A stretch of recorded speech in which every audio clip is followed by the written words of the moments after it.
এই জান্নাতের বাগানের ফল কি আমার নবীজি জানিয়ে দিলেন, সুবহানাল্লাহ ওয়ালহামদুলিল্লাহ লা ইলাহা ইল্লাল্লাহ, সুবহানাল্লাহ ওয়ালহামদুলিল্লাহ ইল্লাল্লাহ, লা ইলাহা ইল্লাল্লাহ, লা ইলাহা ইল্লাল্লাহ।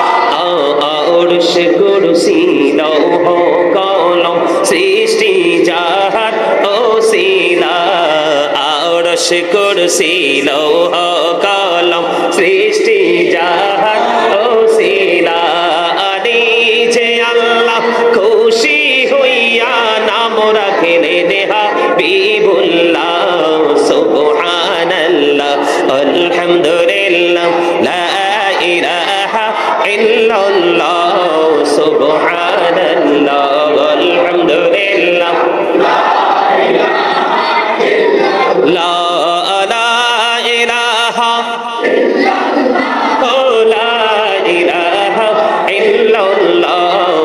নবী আমার নূরের পুতুল জগৎ করলেন ও জানা, রোজ হাসরে করবেন তিনি উম্মতের ফয়সালা, সুবহানাল্লাহ ওয়ালহামদুলিল্লাহ লা ইলাহা ইল্লাল্লাহ, সুবহানাল্লাহ ওয়ালহামদুলিল্লাহ লা ইলাহা ইল্লাল্লাহ, লা ইলাহা ইল্লাল্লাহ, লা ইলাহা ইল্লাল্লাহ।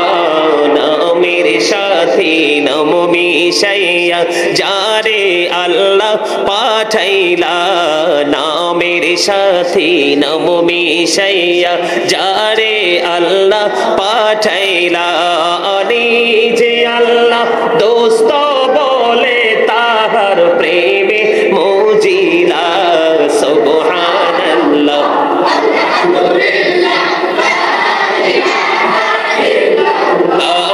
সুবহানাল্লাহ ওয়ালহামদুলিল্লাহ লা ইলাহা ইল্লাল্লাহ, লা ইলাহা ইল্লাল্লাহ, লা ইলাহা ইল্লাল্লাহ। শাহাদাতের বাণী ঠোঁটে আসিলেন কামলিওয়ালা, শাহাদাতের বাণী ঠোঁটে আসিলেন কামলিওয়ালা, মক্কাতে ফুটিল রবি নূরে মিন নূরে আলা, সুবহানাল্লাহ আলহামদুলিল্লাহ লা ইলাহা ইল্লাল্লাহ, লা ইলাহা ইল্লাল্লাহ, লা ইলাহা ইল্লাল্লাহ, মুহাম্মাদুর রাসূলুল্লাহ সাল্লাল্লাহু আলাইহি ওয়াসাল্লাম। জোরে জোরে বলুন আলহামদুলিল্লাহ। এটাও জান্নাতের ফল। কার জন্য? জান্নাতের মেহমানদের জন্য। আপনারা আমরা যারা এই জান্নাতের বাগানে এসেছি, আজকে সবাই জান্নাতের মেহমান। সুবহানাল্লাহ বলেন না? এই জন্য সুবহানাল্লাহ আলহামদুলিল্লাহ আল্লাহু আকবার এগুলো বলতে কখনো কৃপণতা করবেন না। একদিকে জবানের হক, আরেকদিকে জিকির কিন্তু দুই ভাবে করা যায়, অন্তর দিয়েও করা যায়, জবান দিয়েও করা যায়। রাসূল বলেছে হাদিস শরীফের মধ্যে, সে জবান এবং অন্তর দুটো মিলিয়ে যে জিকির করা হয়, ওই জিকির হলো শ্রেষ্ঠ জিকির।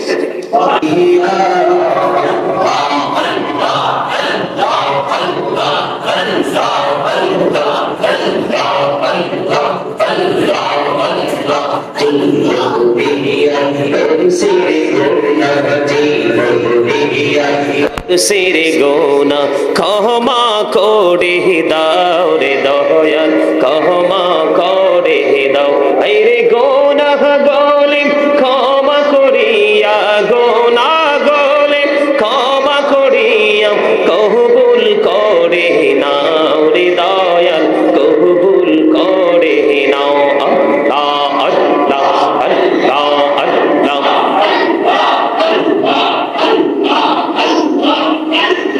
লা ইলাহা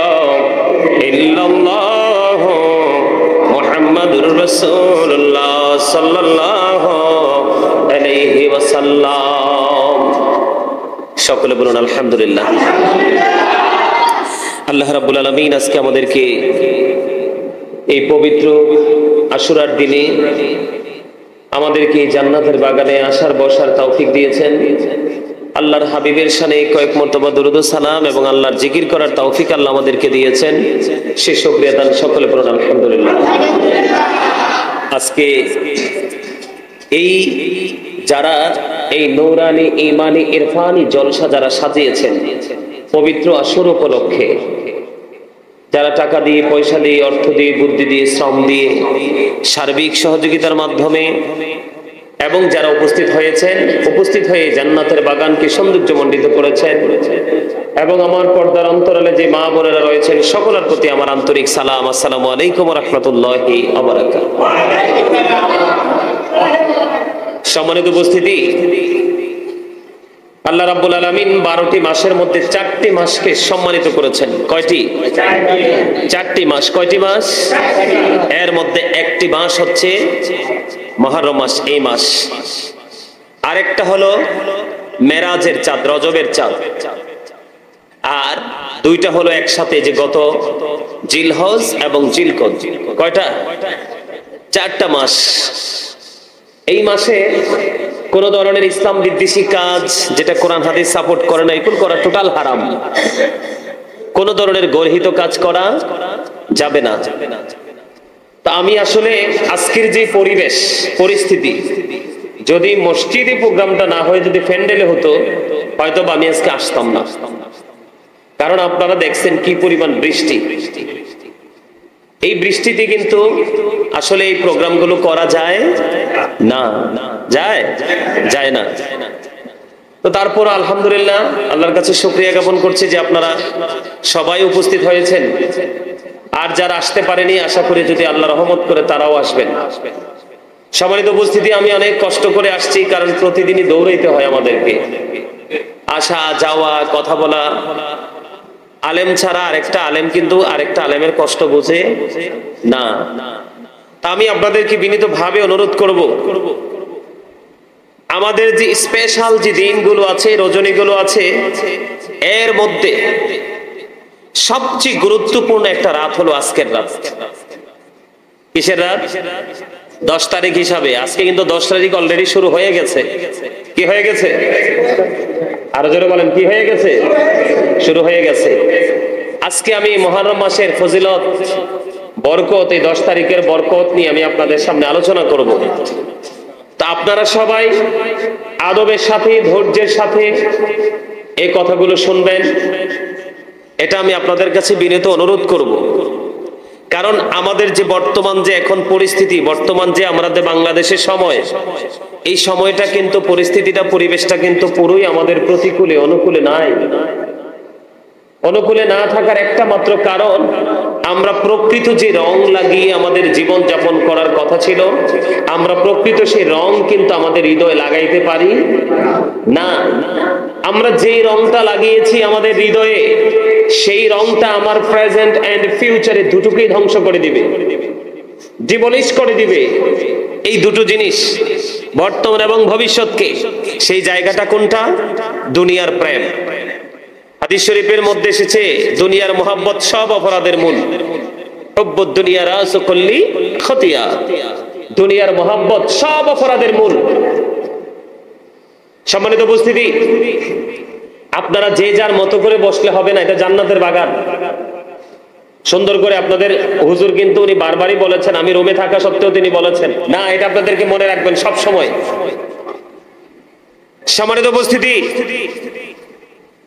আমি সবাইকে বিনীতভাবে অনুরোধ করব, হাঁটছি সেটা আমি আপনাদেরকে একটু বুঝাবো আগে। এটা বেশি প্রয়োজন, যেহেতু আপনারা আসছেন এই প্রতিকূল অবস্থার মধ্যে থাকার পরে আপনারা আসছেন। আমি যেটা বলতে চেয়েছি, সূরা আলে ইমরান 185 নম্বর আয়াতের শেষ অংশে আল্লাহ বলে দিয়েছেন, ওয়ামাল হায়াতুদ দুনিয়া ইল্লা মাতাউল গুরুর। আল্লাহ রাব্বুল আলামিন বলেছেন, এই দুনিয়ার জিন্দেগিটা, দুনিয়াটা একটা ধোঁকা, এটা একটা প্রতারণা। আমরা কিন্তু এখন দুনিয়াটা নিয়েই ব্যস্ত। কথা বলেন, এটা গেল একটা। কোরআন শরীফের 19 পারা সূরা শুআরা 88 নম্বর আয়াতে আল্লাহ বলেছেন ইয়াউমা লা ইয়ানফাউ মালু ওয়ালা বানুন। কিয়ামতের দিন আমরা যেই সন্তানের জন্য, পরবর্তী প্রজন্মের জন্য দুনিয়া দুনিয়া করে নিজের ভবিষ্যৎকে অন্ধকারে ঢেলে দিলাম, সন্তানের জন্যই তো, পরবর্তী প্রজন্মের জন্যই তো আমরা আমাদের জীবনকে উৎসর্গ করে দিলাম, বিলিয়ে দিলাম, আল্লাহর গোলামিটা করতে পারলাম না। আল্লাহ রাব্বুল আলামিন বলতেছেন এই সম্পদ এবং সন্তান দুটোর একটাও তোমার হাসরে কোনো কাজে লাগবে না। তবে হ্যাঁ, ইল্লা মান আতাল্লাহ বিকলবিন সালিম,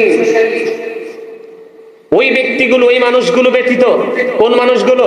যেই মানুষগুলো দুনিয়ার ফাঁকে ফাঁকে আল্লাহর গোলামিটাকে ধরে রেখেছে, ওই মানুষগুলোর আবার সবকিছুই কাজে লাগবে, তার কোনো কিছু বিফলে যাবে না। কথা কি বুঝতে পারছেন? যেমন আজকে আপনারা, আপনাদের এলাকায় অনেক মানুষ নিশ্চয়ই আসে নাই, আছে না? মনে রাখবেন, আবির্ভূত হয়েছিল গরিব মানুষগুলো আগে ইসলাম গ্রহণ করেছিল। নবী রাসূলদেরকে সবার আগে গরিবরাই সহযোগিতা করেছে এবং নবী রাসূলদের কথাগুলো গরিবরাই আগে মেনেছে। ওই ওপারে কাল হাসরের ময়দানে ধনী লোকেরা হিসাব নিকাশের জন্য প্রস্তুতি নিবে, আর গরিবরার জান্নাতে বসবাসের বয়স 500 বছর হয়ে যাবে।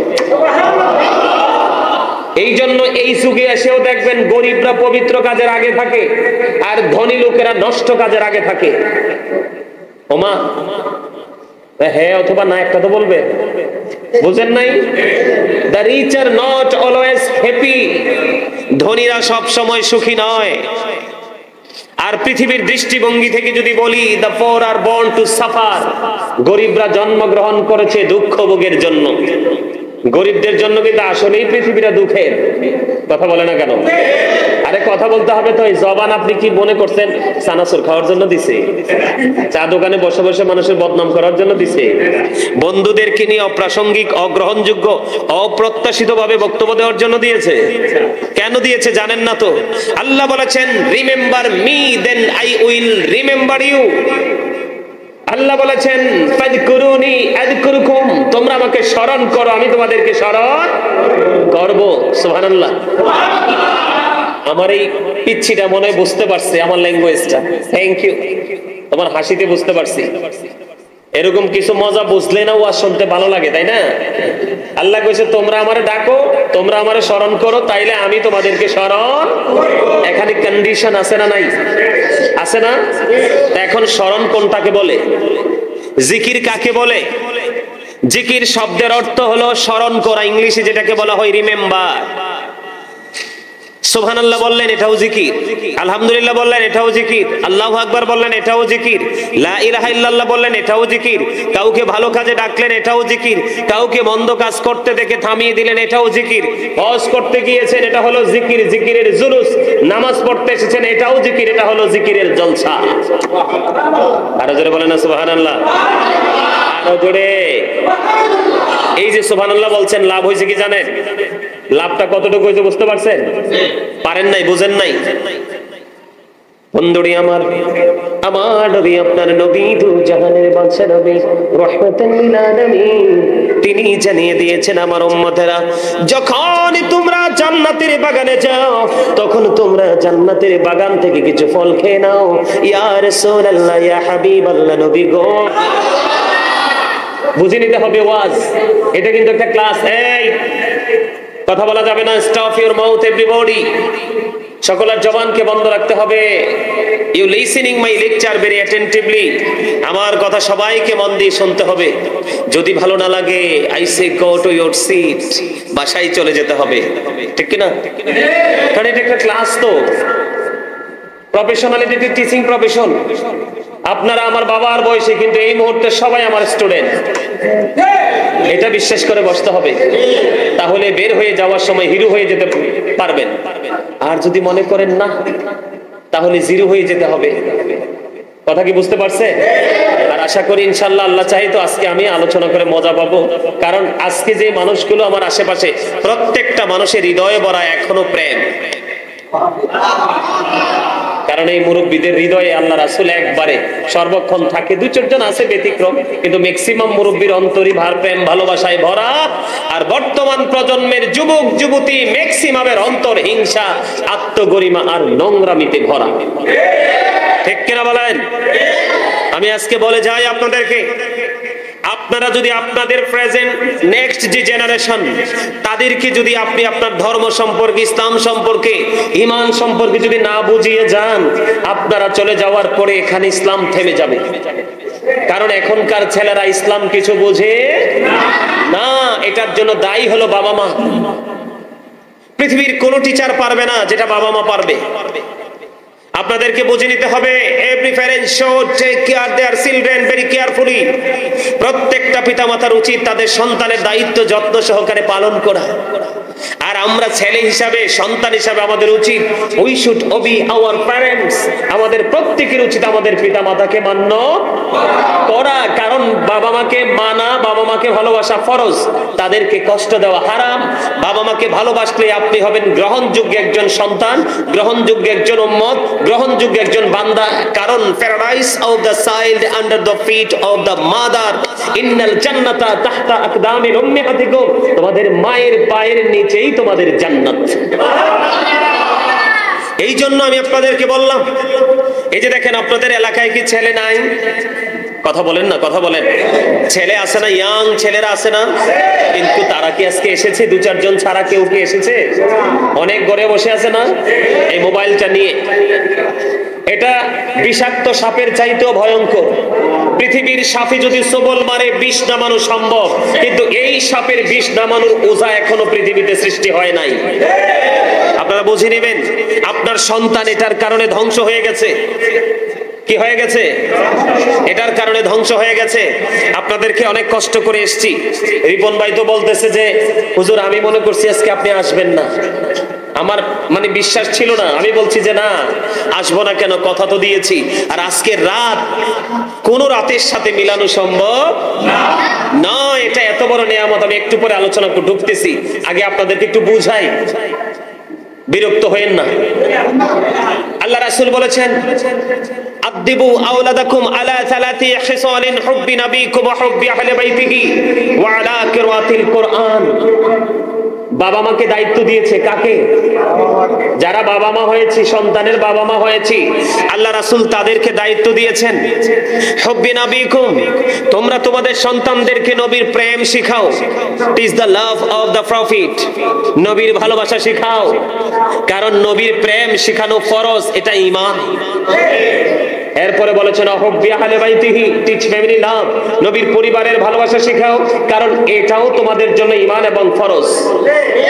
এরপরে রাসূল বলেছেন আলা কিরাতিল কুরআন, learn to recite the holy Quran, তোমরা তোমাদের সন্তানদেরকে কোরআন তেলাওয়াত শেখাও।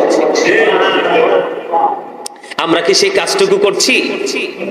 তাহলে সন্তান মানুষ হবে কিভাবে? যেখানে যাই, গতকালকের প্রোগ্রাম ও বৃষ্টি, অনেক বড় প্রোগ্রাম, ওখানকাতে যথেষ্ট ইয়াং ছেলেরা ছিল, তবে মুরব্বী একটাও বাড়ি যায় নাই।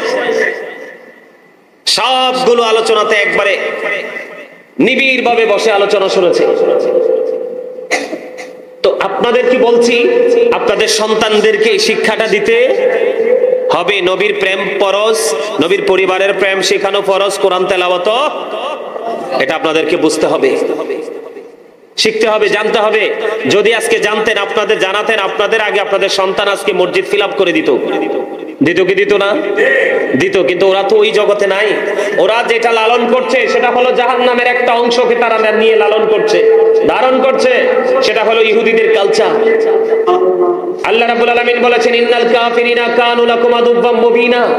আল্লাহ বলেছেন the heretics are the eternal enemy of the believers। ঈমানদারদের প্রকাশ্য শত্রু হলো বেঈমান কাফেরেরা। আজকে আপনার সন্তান এই মোবাইল নামক বিষাক্ত সাপের মাধ্যমে আপনার সন্তান ইহুদিদেরকে লালন করছে। যেই ইহুদিরা আমাদের চিরশত্রু, যেমনি ভাবে মুসলমানকে মারার, ধ্বংস করার জন্য চক করছে। কথা বলেন না কেন? এখনই সন্তানকে বোঝাতে হবে। ইহুদিরা কিন্তু তাদের সন্তানকে তাদের চর্চাটাই আগে করাচ্ছে, কিন্তু আমরা আমাদের সন্তানদেরকে আমাদের চর্চাটা করাচ্ছি না। মিলাদ হলে, মাহফিল হলে, দোয়ার আয়োজন হলে এখন কিছু অসভ্য নামদারি মুসলমান আছে, এদের নাকি ঘুমেরও ডিস্টার্ব হয়। কথা বলে না? আপনাদের এলাকায় হয়তো নাই, কিন্তু আমরা বিভিন্ন জায়গা যখন যাই বাহিরের মাইক গুলো রাত্রে একটু হইলে বন্ধ করে দেওয়া হয়। ব্যাপার কি? তো আমাদের এলাকায় কিছু শিল্পপতি আছে, এদের ঘুমের ডিস্টার্ব হয়, তো এই জন্য আমি বলি the rich are not always happy, ধনীরা সব সময় সুখী না। কথা বলেন না কেন? আরো জোরে বলেন। দুনিয়ার ধনী হলে তাকে ধনী বলে না। রাসূল বলেছেন প্রকৃত ধনী হলো আত্মার ধনী, যার হৃদয়ে আল্লাহ রাসূলের প্রেম আছে, তার চেয়ে বড় ধনী আর কেউ হতে পারে না।